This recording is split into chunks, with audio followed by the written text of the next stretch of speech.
Kwento tungkol sa tatay at anak. Nagtanong ang anak sa kanyang tatay. Sabi ng anak. Tay, pwede ba magtanong? Sagot ng tatay sa kanyang anak. Sige anak, ano yon? Tay, magkano ang sweldo mo kada araw? Medyo nagtaka si tatay sa tanong ng anak. Di mo na dapat pakialaman yon. Bakit na itanong ganyang tanong? Nagpupumilit ang anak dahil gustong malaman kung magkano ang sinasahod ni tatay. Please, Tay. Gusto ko lang po malaman sweldo mo sa isang araw. Playas eh.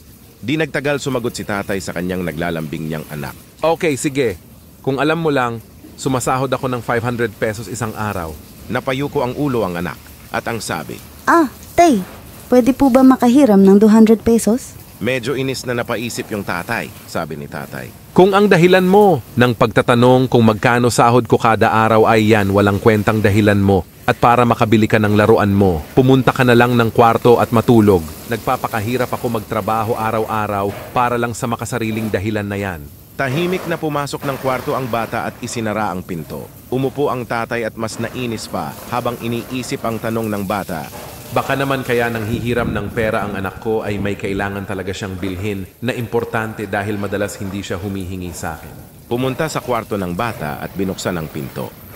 Anak, gising ka pa ba? Opo, Tay. Gising pa ako. Iniisip ko anak na baka kaya ka nang hihiram ng pera ay baka may bibilhin kang importante talaga. Baka masyado ko naging mainitin kanina. Ito na ang 200 pesos na hinihiram mo. Tumayo ang bata at ngiting-ngiti. Oh, salamat po, Tay. Tapos may kinakapa sa ilalim ng unan ang bata at nakuha ang mga lukot na perang papel. Nakatitig ang tatay at mas lalong nagalit na sa bata. Dahan-dahang binilang ng bata ang lukot na perang papel at tumingin sa tatay. Sabi ng galit na tatay. Bakit kailangan mo pang manghiram ng pera kung meron ka naman na pala? Sagot ng anak. Dahil hindi po sapat ang perang naipon ko, pero ngayon po sakto na, Tay. Tay, meron na po akong 500 pesos. Pwede ko po bang bayaran ang isang araw mo bukas para makasama at makalaro man lang kita maghapon? Gusto po kita makalaro.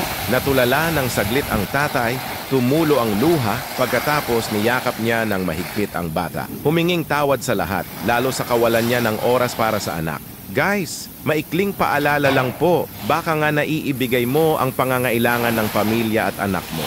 Pero baka dahil sa pagsisikap natin para kumita, wala kang oras sa kanila o kaya nasa malayo ka lagi.